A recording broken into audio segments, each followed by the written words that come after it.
আখিরাতেও কামিয়াবি।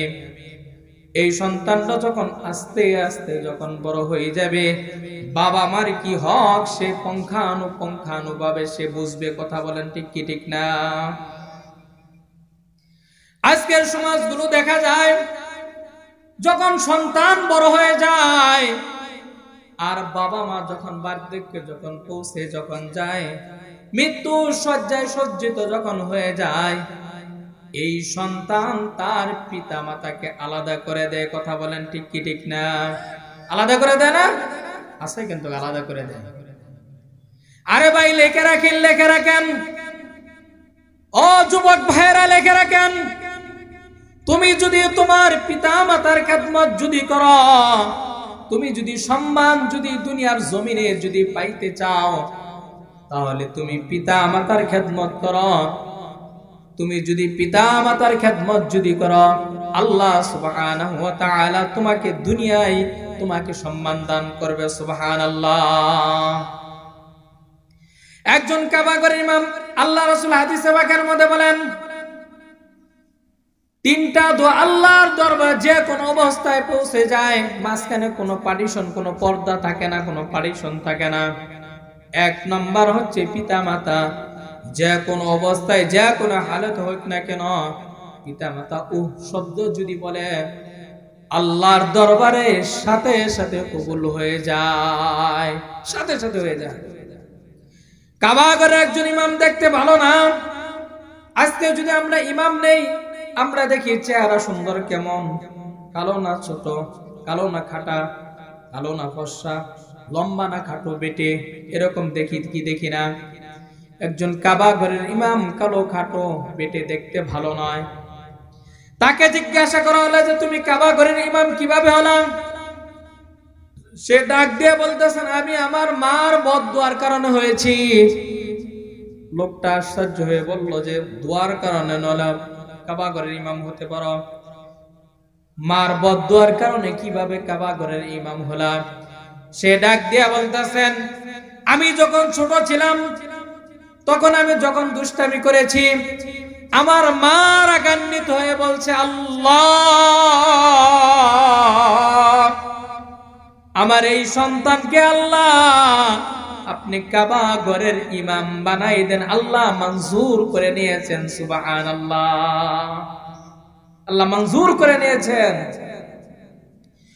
ও আমার মা বোনেরা, পর্দার মা বোনেরা, সেজন্য আজকের থেকে নিয়ত করেন আমার সন্তান যেন কোরআনের হাফেজ যেন হয়। আল্লাহর কাছে এরকম নিয়ত করেন। মাদ্রাসায় দিতেও হবে, আবার নিয়ত করতে হবে। আমার সাহেব আমি যখন হাঁটার জানি মাদ্রাসা যখন পড়ি, বাবু নবী রাহিমাহুল্লাহ তাআলা তিনি বলেছেন, এই হাদিসের তাকরীর তিনি করেছেন। তিনি বলতেছেন যে নিয়ত যে করবে বান্দা, যে নিয়ত করবে নিয়ত অনুযায়ী আল্লাহ সুবহানাহু ওয়া তাআলা তিনি কাজ করবেন। এখন যদি আপনি নিয়ত করেন আরে বাড়ির থেকে উঠে মাহফিলে যাব, আল্লাহকে আপনাকে না করবে যে তুই যাস না মাহফিলে যাস না, আল্লাহ না করবে না। আর যদি আপনি নিয়ত করেন যে না এখন মাহফিলে যাব না, প্রধান বক্তা যখন দোয়া ধরবে দোয়ায় শরীক হয়ে খিচুড়ি খেয়ে তারপরে চলে আসবো, আল্লাহ কি আপনাকে না করবে যে না তুই মাহফিলে যা, এরকম কি করবে না? সেজন্য নিয়ত করতে হবে। ও আমার মা বোনের, আমরা তো নিয়ত করে থাকি বাবার দরবারে মান্নত করে থাকি। কথা বলেন ঠিক কি ঠিক না? আমার বাড়ি এই এলাকায় আমি জানি বাবার দরবারে বিভিন্ন ধরনের ষাঁড় গরু নিয়ে যায়, এমনকি আমার মা বোনেরা নিয়ে যায়। আল্লাহ রাসূল হাদিসে পাকের মধ্যে বলেন, বনি ইসরায়েলের একজন মহিলা এরকম নিয়ত করলো। বনি ইসরায়েলের একজন মহিলা, এদিকে তাল দেন, ওদিকে কি দেখেন আপনারা? আমি তাহলে কার ওয়াজ শোনাবো? হ্যাঁ, তাহলে কি ছেড়ে দিব নাকি? এই যে ওদিকে এদিকে তাকাতে করতেছেন, একটু জিকির করেন তাহলে। লা ইলাহা ইল্লাল্লাহ। যারা ঘুমাইতেছেন ঘুম সারবো, একটু পিছন থেকে সামনে দেখতে চলে আসেন। আমি তো কিছু আমাদের ভাইদেরকে একত্র করে উলামায়ে কেরামকে দিয়ে আমি চলে যাবো ইনশাআল্লাহ। সমস্যা নেই। লা ইলাহা ইল্লাল্লাহ লা ইলাহা ইল্লাল্লাহ, লা ইলাহা ইল্লাল্লাহ। হায়াতের মালিক তুমি আল্লাহ, মৌতের মালিক তুমি আল্লাহ। হায়াতের মালিক তুমি আল্লাহ, মৌতের মালিক তুমি আল্লাহ। লা ইলাহা ইল্লাল্লাহ, জোরে লা ইলাহা ইল্লাল্লাহ, লা ইলাহা ইল্লাল্লাহ, লা ইলাহা ইল্লাল্লাহ মুহাম্মাদুর রাসূলুল্লাহ সাল্লাল্লাহু আলাইহি ওয়াসাল্লাম। যে কথা বলতেছিলাম, আল্লাহ রাসূল হাদিস পাকের মধ্যে বলেন, বনি ইসরাইলের একজন মহিলা অনেক কোটিপতি ছিল, তার সন্তান হয় না। 5 বছর, 10 বছর, 1 যুগ 12 বছর, 2 যুগ চলে গেছে, তার সন্তান হয় না। আমাদের সমাজে এরকম লোক আছে কি নাই? আছে। যাদের সন্তান হয় না, এরকম আমরা মান্যত করি, বাবার দরবারে সার গরু তিনি বলেন নাউজুবিল্লাহ। এরকম লোক আছে কি নাই? বাবার দরবারে এরকম যাব, আমার মা বোনেরা বাবার দরবারে এরকম যায়। সন্তান কি পীরে দিতে পারবে? কোন মাজার দিতে পারবে? সন্তান দেওয়ার মালিক কে বলেন? আল্লাহ। সন্তান দেওয়ার মালিক হচ্ছে আল্লাহ, কোন পীরের কোন ক্ষমতা নাই। পীরের দরবারে গিয়ে বলে, আমি চট্টগ্রাম ছিলাম, ওখানে মাজারের অভাব নাই। মাজারে আর মাজার, বাবার দরবারে অভাব নাই। সেই জায়গাগুলো দেখা যায়, গেলে দেখবেন পীর সাহেব এরকম বসে থাকে, এরকম বসে থাকে, পীর বাবা বসে থাকে। সামনে গিয়ে এরকম আমার মা বোনেরা বলে, বাবা সন্তান দেন, বলেন নাউজুবিল্লাহ। এরকম বলে বাবা সন্তান দেয়। কথা বলেন, বলতেছি নাকি? যা দেখছি তাই তো বলতেছি। অঞ্চলগুলো এরকম হয়, আছেন এরকম বড় বিশাল বড় বড় নিজের মা বাবা দেখবেন ঘরের মধ্যে না খেয়ে থাকে, আর বাবার জন্য টাকা চাঁদা তুলে বিশাল বড় বড় গরু, ষাঁড় গরু বাবার দরবারে নিয়ে যায়। কথা বলেন ঠিক কি ঠিক না? এদেরকে পিছনে কাপড় তুলে এরকম কাঁচা কুঞ্চা বাইরাম দরকার। কথা বলেন ঠিক কি ঠিক না? রাগ করলেন আপনারা? রাগ করবেন না। বাবার দরবারে গিয়ে আমার মা বোনেরা বলে, বাবা সন্তান দেন। বাবা তো এই জগতে নাই, 14 আসমানে, বুঝেন নাই? এই জগতে নাই। এরকম ধ্যান ধরে বসে থাকে, দেখবেন এরকম কিছু আছে এরকম। আমি তো এক জায়গায় গেছি, বুঝছেন, এক জায়গায় গেছি, উনি মানে এরকম কাঁসার থালি এরকম গুরানি মারে। আমি গেছি, নিজে বলতেছি, গুরানি দিলে ওনার নাম উঠবে আর সে সবকিছু বলতে পারবে। তো আমি এরকম শীতের দিন এরকম মনে করেন যে পেশাই পুষাই গেছি, তাতে মানুষ মনে করে আমি রুগী। রুগীরাও গেছে, সিরিয়াল অনুযায়ী গেছে। তো যাওয়ার পরে হাত রাখেন, হাত রাখলাম, রাখার পরে ঘুরান দিছি। ঘুরান দেওয়ার পরে আপনার তো এদিক দিয়ে সমস্যা, আপনার কিডনি চলে গেছে, বুঝতে পারছেন? কিডনি চলে গেছে, এর না গ্যাস উঠতে। উনি বলে, আমি আর কিছু বলি না। তো অনেকে চিনে ফেলবেন নাম বলল। আশেপাশে থানাগুলাতে ডিস্ট্রিক্টেও আছে এরকম ভণ্ড আছে। তো শেষ পর্যায়ে আমি বলতেছি, ভাই এদেরকে বের করে দেন, আমি কিছু কথা বলবো। আমার পরিচয়টা আমি ওনাকে দিলাম। দেওয়ার পরে বললাম যে সত্য করে বলেন, আসলে ঘটনা কি? কয় হুজুর ঘটনা কোনো কিছুই না, এমনি বললাম, বুঝতে পারছেন? এরকম পীর বাবা বসে থাকে সামনে, চেয়ারের মধ্যে বসে থাকেন। কারণ বাবা তো এই জগতে নাই, 14 আসমানে। কথা বলেন ঠিক কি ঠিক না? বাবা চুপ করে বসে থাকে, বাবা কথা বলে না। আমার মা ও ভাই বোনেরা এরকম বলে, বাবা সন্তান দেন, সন্তান দেন। 1 যুগ চলে গেছে, সন্তান হয় না। 2 যুগ চলে গেছে, সন্তান হয় না। 4 আসমানে বাবা এরকম 10 মিনিট চলে যায়, 20 মিনিট চলে যায়, 30 মিনিট চলে যায়,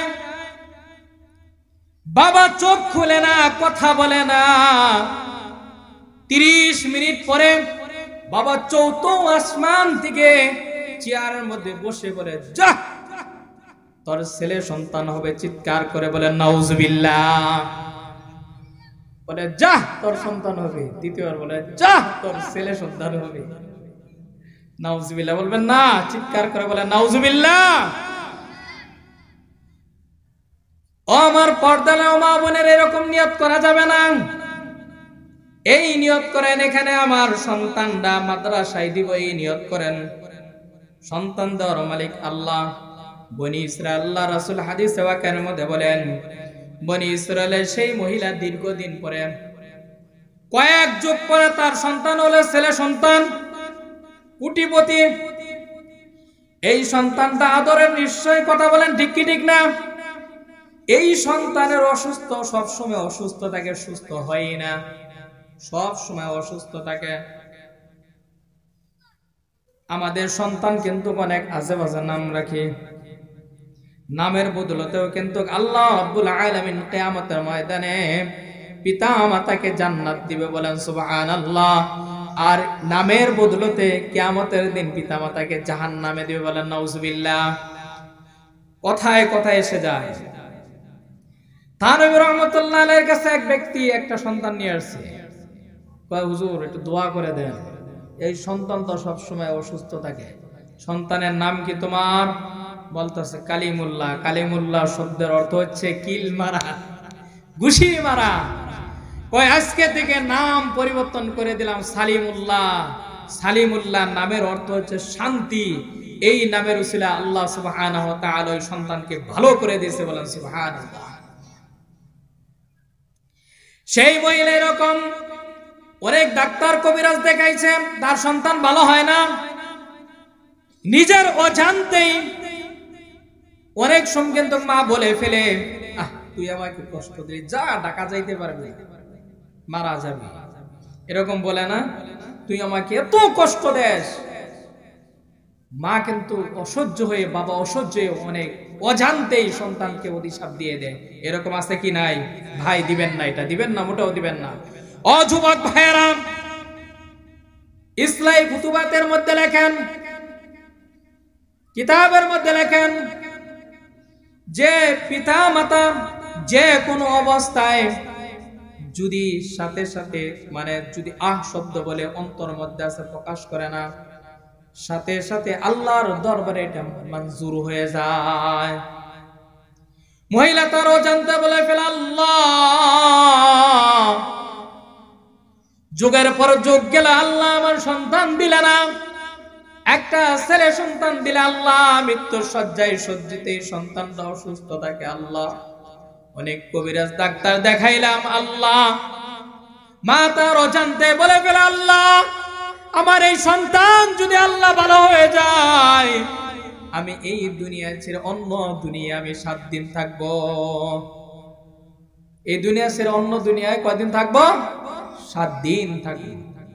মা কিন্তু অনেক অজান্তে অনেক কিছু বলে ফেলে।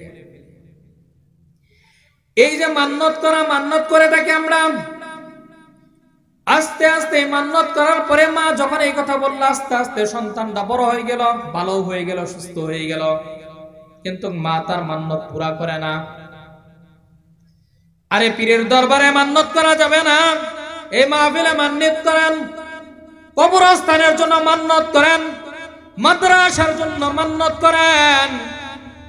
আপনি মান্নত করে ফেলেন, আল্লাহ আমি কবরস্থানের জন্য 5000 টাকা দেব, এরকম মান্নত করে ফেলেন।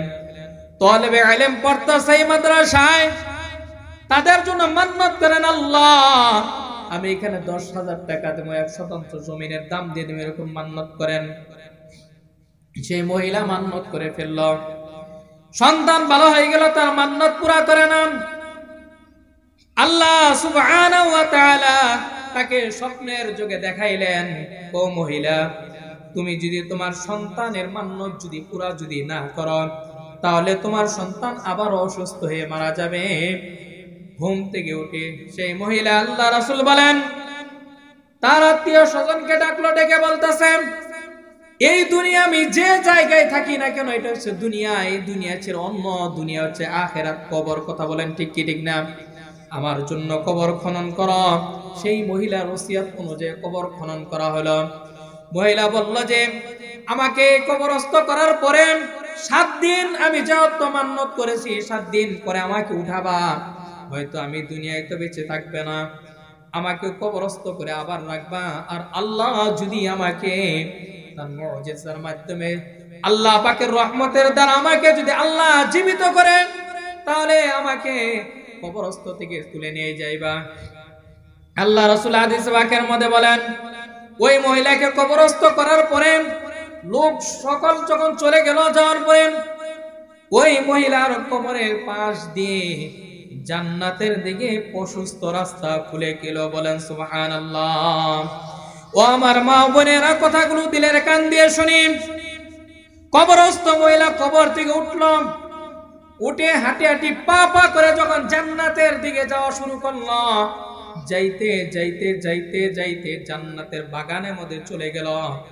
যাওয়ার পরে সেই জায়গায় এরকম চেয়ারের মধ্যে এরকম বসা জান্নাতি একজন মহিলা, হুরে গিলমান গুলো তাকে জান্নাতি হুরে গিলমান গুলো তাকে খেদমত করতেছে, বাতাস দিতেছে। পাশে আরেকটা চেয়ার, আরেকজন মহিলা জাহান্নামের পাখি, আযাবের পাখিগুলো এসে তার মাথা থেকে এরকম টুকরায় টুকরায় খাইতে খাইতে শেষ করে ফেলতেছে। কবরস্থ মহিলা জিজ্ঞাসা করলাম যে তুমি কি এমন আমল করেছে বোন? দুনিয়ার জমিনে আল্লাহ তোমাকে জান্নাত দিয়েছে, কি এমন আমল করেছ? ওই এমন কোন আমল করি নাই, আমি 5 ওয়াক্ত নামাজ পড়েছি বটে, মৃত্যু পর্যন্ত আমি আমার স্বামীর কথা শুনেছি, আমি আমার স্বামীর কথা শুনেছি, স্বামী যে কথা বলেছে ওই কথাই আমি শুনেছি। মৃত্যু পর্যন্ত আমার স্বামী আমার উপর খুশি ছিল, রাজি ছিল, বিদায় আল্লাহ খুশি হয়ে আমাকে আল্লাহর জান্নাত দিয়েছে। সুবহানাল্লাহ। পাশেই মহিলা জাহান্নামী মহিলা, তাকে জিজ্ঞাসা করা হলাম তুমি কি এমন আমল করেছো যে আমল করার কারণে আল্লাহর জাহান্নাম তোমাকে দিয়েছে? কবরস্থ মহিলা চোখের পানি পড়ে আর বলে, মা, দুনিয়ার জমিনে আমি 5 ওয়াক্ত নামাজ পড়েছি, আমি তাহাজ্জুদ নামাজ পড়েছি, আওয়াবিল ইশরাক নামাজ পড়েছি, দান সদকা করেছি, হজ আদায় করেছি, আমি সব কিছু করেছি, এগুলো আমার কোনো কাজেই আসে নাই। আমার স্বামী যদি আমাকে এখানে বসতে বলতো আমি উঠে চলে যেতাম। আমার স্বামী যদি আমাকে বলতো যে গোপালপুর গিয়ে আমি তোমার জন্য কাপড় কিনে নিয়ে আসি পছন্দ করে, আমি বলতাম না না, তুমি কি কাপড় তো চিনো না। এরকম আমার মা বোন আছে কি নাই বলেন? চিৎকার করে বলেন আছে কি নাই? আছে। আমার স্বামী যদি বলতো যে ডান দিকে যাওয়ার জন্য আমি বাম দিকে যাইতাম, তার কথা আমি শুনতাম না। আমার স্বামী এরকম শব্দ করত, মাঝে মাঝে এরকম শব্দ করত, মৃত্যুর সময় আসে আমার উপর রাজি এবং খুশি ছিল না। বিদায় আমি যে 5 ওয়াক্ত নামাজ পড়েছি কোনো কাজে আসলো না, আমি হজ করেছি তাও কোনো কাজে আসলো না, আমি তাহাজ্জুদ নামাজ পড়েছি এগুলো কোনো কাজে আসলো না। কিন্তু আমার স্বামী আমার উপর অসন্তুষ্টি থাকার কারণে আল্লাহ নারাজ হয়ে আমাকে জাহান্নামে দিয়েছে। বলেন নাউজুবিল্লাহ। সেজন্য পর্দার মা বোনেরা স্বামীর খেদমত করতে হবে। আপনি যদি আপনার সন্তান এই মাদ্রাসা যদি দেন, একজন আলেম হয়ে যাবে। আল্লাহ রাসূল হাদিসে পাকের মধ্যে বলেন, কুন আলিমান, আরে বেটা তুমি আলেম হয়ে যাও। আল্লাহ রাসূল হাদিসে পাকের মধ্যে বলেন তুমি আলেম হও, আলেম হও, আলেম হও। তুমি আলেম যদি না হও, আলেমের তুমি ছাত্র হয়ে যাও। সুবহানাল্লাহ বলেন। আল্লাহ রাসূল বলেন হাদিসে পাকের মধ্যে, একজন আলেম সারা রাত ঘুমাবে আর একজন আবেদ সারা রাত জেগে জেগে ইবাদত করবে। এই সারা রাত ঘুম পেরেও আল্লাহ রাসূল হাদিসে পাকের মধ্যে বলেন আবেদের চাইতে আলেমের আমলনামায় আল্লাহ সুবহানাহু ওয়া তাআলা বেশি নেকি লিখে দিবেন। সুবহানাল্লাহ। আল্লাহ রাসূল বলেন কোন আলিমান, তুমি আলেম হও। আমরা অনেকে কিন্তু আলেম না আলেম কেমন ভাই আমরা তো বুঝতে পারি নাই। তখন এরকম মাদ্রাসা ছিল, এই মাদ্রাসায় ছিল 5 বছর আগে ছিল না। সুবর্ণ একটা সুযোগ, আমি আলেম হতে পারি না, আমার সন্তান আলেম বানাবো। একটু হাত তুলি ভাই, কার কার সন্তান আলেম বানাবো? হাত তুলি, এরকম হাত তুলেন না ভাই। তুলতে কি টাকা লাগবে নাকি? এই ভাই যে হাত তুলতেছে না, হাত তুলেন। আল্লাহ সকলের হাতকে কবুল করেন, সকলে আমিন। আমাদের সন্তানকে কানে আলেম এবং আলেম হওয়ার তৌফিক দান করুন, আল্লাহুম্মা আমিন। আল্লাহ রাসূল হাদিস পাকের মধ্যে বলেন, কোন আলিমান, তুমি আলেম হও। আলেম যদি না হও, আলেমের ছাত্র হয়ে যাও। চারটা অপশন আল্লাহ রাসূল বলছেন। এক নম্বর অপশন হচ্ছে আলেম হও। 2 নম্বর হচ্ছে আলেমের ছাত্র হয়ে যাও। 3 নম্বর, তুমি আলেম হতে পারলা না, আলেমের ছাত্র হতে পারলা না। 3 নম্বর অপশন তোমার জন্য আল্লাহ রাসূল বলে দিয়েছেন, আলেমদের কথা শোনো। কথা শোনার দ্বারা তোমার দিল পরিবর্তন হয়ে যাবে। বলেন সুবহানাল্লাহ। তাহলে 1 নম্বর হচ্ছে তুমি আলেম হও। আলেম যদি না হতে পারো, 2 নম্বর আল্লাহ রাসূল বলেন আলেমদের কথা শোনো। 3 নম্বর আল্লাহ রাসূল বলেন আলেমের ছাত্র হয়ে যাও। 3টা কোনোটাই পারলাম না। কেউ কেউ আছে আলেম হয় নাই, আলেমের ছাত্র হয় নাই। 3 নম্বর যারা আলেমের কথাও শোনে না, এরকম লোক আছে কি নাই? আপনার মসজিদের ইমাম সাহেবকে আপনি মুহাব্বত করেন, ইমাম সাহেবের কথা শুনেন, আপনি কথা শুনেন না, ইমাম সাহেবের সাথে বাজরা, এরকম আছে কি নাই? কিছু কিছু মুরব্বী দেখবেন, মুরব্বী হচ্ছে এলাকার জন্য রহমত, আল্লাহ পাকের রহমত। আবার কিছু কিছু এরকম মুরব্বী রয়েছে, ইমাম সাহেব বলে এই সমস্ত মুরব্বী হচ্ছে আল্লাহ পাকের গজব। কথা বলেন ঠিক কি ঠিক না? আল্লাহ পাকের গজবের সারাদিন হুজুর কোন যায়, কোন নামাজে হুজুর নাই, আযান কিভাবে করে দিল, নামাজ কিভাবে করে পড়লো, কেরাত কিভাবে করে পড়লো, এরকম সারাদিন এরকম হুজুরের পিছনে লেগেই থাকে। কথা বলেন ঠিক কি ঠিক না? এরকম এরকম মুরব্বী আছে কি নাই? আল্লাহ রাসূল বলেন 1 নম্বর তুমি আলেম হও, 2 নম্বর আলেমের ছাত্র হও, 3 নম্বর আলেমদের কথা শোনো। তুমি আলেম হলো না, আলেমের ছাত্রও হলো না, 3 নম্বর আলেমদের কথাও শোনো না। আরে ভাই তুমি না শুনলা। 4র্থ নম্বর আল্লাহ রাসূল বলেন আও মুহিব্বান, আল্লাহ রাসূল বলেন হাদিস পাকের মধ্যে বলেন আলেমদেরকে তুমি যদি মুহাব্বত করো, মুহাব্বতের করার কারণে আল্লাহর জান্নাতে তোমাকে নিয়ে নিবে। বলেন সুবহানাল্লাহ। সেজন্য আমার সন্তানকে আলেম বানাইতে হবে। আল্লাহ সুবহানাহু ওয়া তাআলা তিনি বলেন, এই সন্তান যখন ছোট্ট বাচ্চা, যখন আস্তে আস্তে যখন বড় হবে, কোরআনের হাফেজ হবে, যখন আলেম হবে, একজন কোরআন ওয়ালাকে, কোরআনের হাফেজকে কাল কিয়ামতের ময়দানে আল্লাহ সুবহানাহু ওয়া তাআলা ডাক দিয়ে বলবেন, ও কোরআনের হাফেজ, যাও তুমি তোমার বংশধর থেকে, তোমার বংশ থেকে 10 জন এরকম ব্যক্তি তুমি বেছে বেছে জাহান্নাম থেকে বেছে বেছে তুমি আমার জান্নাত, আল্লাহর জান্নাতে নিয়ে যাও। বলেন সুবহানাল্লাহ। এই কোরআনের হাফেজ যখন তার বংশধর থেকে যখন 10 জন ব্যক্তি যখন জাহান্নাম থেকে বেছে বেছে যখন জান্নাতে, আল্লাহর জান্নাতে নিয়ে যাইবে, এই সন্তানটা কোরআনের হাফেজ হওয়ার পরে যখন আলেম হয়ে যাইবে, কোরআনের তাফসীর পড়বে, আলেম হয়ে যাইবে। আল্লাহ রাসূল হাদিসে পাকের মধ্যে বলেন, যখন একটা সন্তান আলেম হয়ে যায়, এই মাদ্রাসা যখন আলেম হয়ে যাইবে সন্তান, আল্লাহ সুবহানাহু ওয়া তাআলা কাল কিয়ামতের ময়দানে ওই আলেম, কোরআনের হাফেজ এবং আলেমকে বলবে, ও কোরআনের হাফেজ এবং আলেম, তোমার যত ইচ্ছা তত ইচ্ছা তুমি আমার জাহান্নাম থেকে বেছে বেছে আমার জান্নাতে, আল্লাহর জান্নাতে নিয়ে যাও। বলেন সুবহানাল্লাহ। জন আলেমের এটা শান, মর্যাদা এটা। শুধু তাই নয়, এর কিভাবে পিতামাতার খেদমত করতে হয়, এই সন্তানটা যখন আলেম হয়ে যাইবে তখন সে জানবে পিতামাতার খেদমত আমার করতে হবে। আল্লাহ সুবহানাহু ওয়া তাআলা তিনি বলেন, ফাকাদা রাব্বুকা আল্লা তা'বুদু ইল্লা ইয়্যাহু ওয়া বিল ওয়ালিদাইনি ইহসানা ইম্মা ইয়াবলুগান্না 'ইনদাকাল কিবারা আহাদুহুমা আও কিলাহুমা ফালা তাকুল লাহুমা উফফিন ওয়া লা তানহারহুমা ওয়া কুল লাহুমা কাওলান কারীমা। আমার সন্তান কোরআনের হাফেজ হলো, আলেম হলো, হওয়ার পরে এরপরে আস্তে আস্তে যখন বড় হয়ে গেলাম, এই সন্তানটা পিতামাতার হক আদায় করবে কি করবে না, কথা বলেন? করবে, অবশ্যই করবে।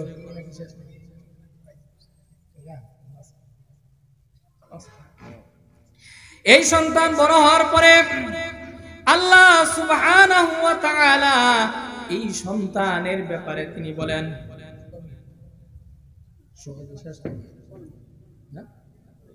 এই সন্তান যখন আস্তে আস্তে যখন বড় হয়ে যাবে, পিতা মাতার খেদমত করবে কি করবে না, কথা বলেন? তাকে বুঝাই দিতে হবে না? না, বুঝাই দিতে হবে না, মোটেও বুঝাই দিতে হবে না। আল্লাহ রাসূল হাদিসে পাকের মধ্যে বলেন, একজন সাহাবী নবীর কাছে আসলো, বলতেছেন, ইয়া রাসূলুল্লাহ, ইয়া হাবিবাল্লাহ, গো আল্লাহর পয়গম্বর, সকালে বাড়ি থেকে বের হয়ে যায়, বিকালে যখন আমি আসি আমার স্ত্রী এবং মায়ের সাথে ঝগড়া লেগেই থাকে। এরকম পরিবার আছে কি নাই? আছে না? আমি বিকালে এসে একবার মাকে আমি ধমক দেই, আরেকবার আমার স্ত্রীকে আমি ধমক দেই, আমার কথা কেউ শোনে না। আমার মা অসহ্য এক পর্যায়ে তিনি বলতেছেন, ও সন্তান, যে তুমি যদি চাও তোমার স্ত্রীকে তালাক দিয়ে দাও।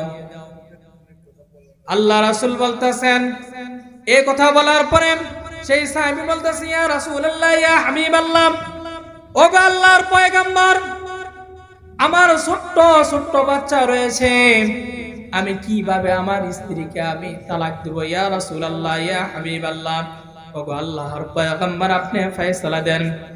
আমার নবী, আপনার নবী রাহমাতুল লিল আলামিন জনাবে মুহাম্মদ রাসূলুল্লাহ সাল্লাল্লাহু আলাইহি সাল্লাম তিনি ডাকদা বলতেছেন, কিলাহুমা জান্নাতুকা ওয়া নারুকা। ও আমার সাহাবী শুনো, তোমার পিতামাতা একজন হচ্ছে জান্নাতের দরজা আর একজন হচ্ছে জাহান্নামের দরজা। তুমি যদি চাও তোমার পিতামাতার কথা যদি শোনো, তাহলে তুমি জান্নাতে, আল্লাহর জান্নাতে তুমি যাবা। আর তুমি যদি পিতা মাতার কথা যদি না শোনো, বিবির কথা যদি শোনো, তাহলে তুমি জাহান্নামে যাবা। ছোট্ট একটা 2 মিনিটে একটা ঘটনা বলে আমি শেষ করে দিতেছি। আপনাদের কষ্ট হবে কি ভাই? কষ্ট হবে না? ছোট্ট একটা ঘটনা বলতেছি। কিতাবের মধ্যে এসেছে, একজন মা, তার স্ত্রী, তার স্বামী ছিল না, ছোট্ট একটা বাচ্চা ছিল। এই বাচ্চাটা আস্তে আস্তে লালন পালন করে যখন এই সন্তানটা বিবাহ করলো, করার পরে তার বইয়ের কথা শুনে, সংক্ষেপে আমি বলতেছি, বইয়ের কথা শুনে মার সাথে ঝগড়া লেগেই থাকে, মায়ের কথা শুনে না, মাকে আলাদা করে দিল, আলাদা করেও শান্তি পাইল না। জালেম মহিলা, জালেম স্ত্রী, সে শান্তি পাইল না। সে এক পর্যায়ে বলতেছ, স্বামী তুমি আমাকে চাও নাকি তোমার মাকে চাও? জালেম সন্তান বলতেছে, আমি আমার মাকে চাই না, আমি তোমাকে চাই, তোমার জন্য সবকিছু আমি করতে পারি। এরকম সন্তান আছে কি নাই বলেন? চিৎকার করে বলেন, আছে কিনা এরকম সন্তান? আছে। জালেম সন্তান স্ত্রীর কথা শুনে তার শ্বশুরালয় চলে গেল, শ্বশুর বাড়ি চলে গেল, সন্তানও চলে গেল, মা একাই বাড়িতে পড়ে রইল। এই সন্তানকে স্ত্রী যুক্তি দিল, তুমি বিদেশ চলে যাও, টাকা পয়সা দিয়ে বিদেশ চলে গেল। যাওয়ার পরে দীর্ঘ 5 বছর বিদেশের বাড়িতে ছিল, কিন্তু মায়ের সাথে 5টা মিনিট কথা বলে নাই, বাবার সাথে 5টা মিনিট কথা বলে নাই। এই সন্তান এরকম জালেম সন্তান। 5 বছর পরে তার প্লেরোগ ধরা পড়ল। প্লেরোগ হচ্ছে এরকম, তার শরীরে কেউ যদি ধরে সেও মারা যাবে। ডাক্তার ঘোষণা দিয়ে দিল যে তুমি মারা যাবা। সে একটা চিঠি লিখলো, এরকম চিঠি লিখলো, চিঠি স্ত্রীর কাছে দিয়ে দিল, বললো যে আমার প্লেরোগ হচ্ছে, আমি হয়তো বাঁচবো না, সামনের মাসে আমি 10 তারিখে আমি বাংলাদেশে আসব। যেই চিঠি লিখলাম, আর মার কাছে একটা চিঠি লিখলো, মা জীবনের অন্তিম মুহূর্ত, শেষ সময় মা, যে আমি বাংলাদেশে আসতেছি। চিঠির কি উত্তর আসে? স্ত্রী লিখলো, আমার স্বামী গো, তুমি আমার জন্য লাল টকটকা শাড়ি নিয়ে আসবা। শ্বশুর লিখলো, জামাই বাবাজি আমার জন্য কম্বল নিয়ে আসবা, এটা নিয়ে আসবা, ওটা নিয়ে আসবা। চিঠির মধ্যে লিখলো। আর এই সন্তান চিঠি পেয়ে আর কন্দন করে, হায় রে হায়, যাদের জন্য জীবন জৈবন সব কিছু আমি শেষ করে দিলাম, আমার মাকে আমি পর করে দিলাম, আমি অসুস্থ বাঁচবো না। আর তারা চিঠির মধ্যে লেখে, আমার জন্য এরকম কাপড় নিয়ে আসবা, কম্বল নিয়ে আসবা। চিঠি পরে আর কন্দন করে মা চিঠির উত্তরের মধ্যে লেখে, আমার প্রিয় সন্তান, 5 বছর যাবত তুই বিদেশের বাড়িতে 5 মিনিট আমার সাথে কথা বলস নাই, ও আমার আদরের সন্তান, আমি তো তোকে 5 মিনিটের জন্য আমি বলতে পারি নাই, আমি তোকে 5 মিনিটের জন্য বলতে পারি নাই। 2 নম্বর এরকম লেখা, সন্তানকে ডাক দিয়ে বলেন, ও আমার সন্তান, তুই সামনের মাসে আসবি। আমি আল্লাহর কাছে মান্নত করেছি, আল্লাহ আমি অতি কষ্ট করে মানুষের বাড়িতে কাজ করে আমি 2টা ছাগল কিনেছিলাম, বকরি কিনেছিলাম। এই 2টা বকরি আমি আল্লাহর রাস্তায় আমি দান করে দিয়েছি। আমার সন্তান যেন বাংলাদেশে সুন্দরভাবে যেন আসতে পারে, ট্রেনের জন্য, বিমানের জন্য আসতে পারে, নিরাপত্তায় জন্য আসতে পারে। আমার 2টা ছাগল আমি আল্লাহর রাস্তায় আমি দিয়েছি। 3 নম্বর অনেকগুলা কারণ কিতাবের মধ্যে লিখেছে। 3 নম্বর বলে আমি শেষ করে দিচ্ছি। মা চিৎকার করে ডাক দিয়ে এর মধ্যে 3 নম্বর অপশনে লেখেন, ও আমার সন্তান, তুমি সামনের মাসে বাংলাদেশে আসবা। আজ থেকে আমি এরকম আল্লাহর কাছে নিয়ত করেছি, প্রতিদিন তোমার জন্য একটা করে রোজা আমি মান্নত করে ফেলেছি। বলেন সুবহানাল্লাহ। এক পর্যায়ে সন্তান যখন বাংলাদেশের এয়ারপোর্টে যখন চলে আসলাম, স্ত্রী ডাক দিয়ে বলতেছে, ও আমার স্বামী, ওই আমার জন্য লাল টকটকা শাড়ি কোথায়? শ্বশুর বলে, আমার জন্য কম্বল কই, কোথায় নিয়ে এসেছ? স্বামী বলতেছে, জানোই তো আমি অসুস্থ, আমি বাঁচবো না, জানোই তো আমি কোথায় থেকে নিয়ে আসবো। স্ত্রী বলতেছে, তুমি তো বাঁচবো না জানি, ডেট ফেল মাল চলে বাজারে, মোটাও চলে না, আরে তুমি তো মারা যাবা। ডিভোর্স দিয়ে ওখান থেকে চলে গেল। সন্তান কাঁদে আর হাউমাউ করে চিৎকার করে আর বলে, আল্লাহ, যাদের জন্য জীবন জৈবন সব কিছু শেষ করলাম, আজকে তারা আমাকে ছেড়ে চলে গেল। পিছন দিকে তাকায়া বলতেছে, পিছন দিকে জনম দুঃখিনী মা ডাকতে বলতেছ, আমার সন্তান, আইরে আমার বুকে আয়, আমার বুকে আয়, আমি তোকে 5 বছর যাবত আমি দেখি না। বুকের মধ্যে চাপিয়ে ধরলে এরকম, মাও কাঁদে, ছেলেও কাঁদে। ছেলে কিন্তু মার কাছে এরকম বলে নাই আমি অসুস্থ, মা এরকম ধরে বলতেছে, সন্তান রে তোর শরীর কেন এরকম গরম, তুই অসুস্থ নাকি?